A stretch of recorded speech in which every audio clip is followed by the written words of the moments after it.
Okay, this is a response to my previous video where I was trying to generate the bridges and it wouldn't do the inside of the cutout, just the outside.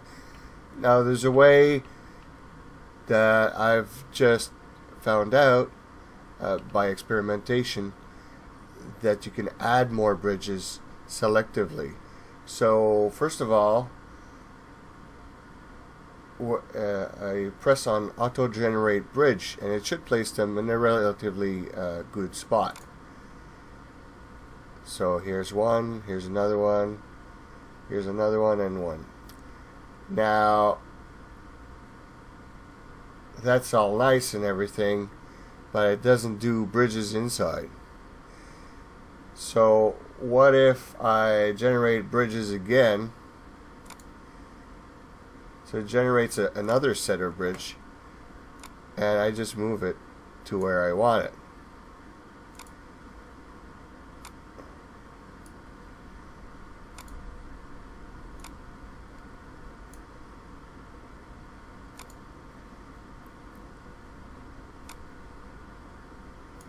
And that's not bad. Well, how about again?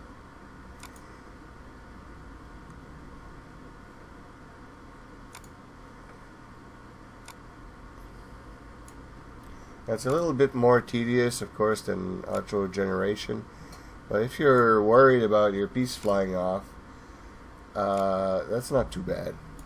In fact, you only have to do this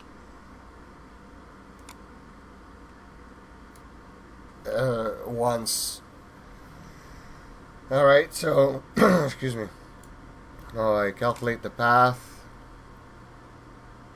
and sure enough, my bridges are made with the path.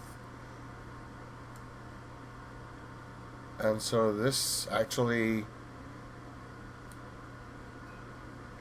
it came from being somewhat of a useless or half-baked feature, now is pretty useful. If I can add the bridges wherever I want, then that means that I can put them in sensitive edges, like on corners or on weak spots. I could add more bridges selectively, so that's actually pretty good.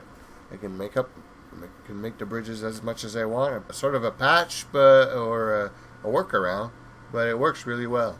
So thanks for watching. If you like this, please subscribe.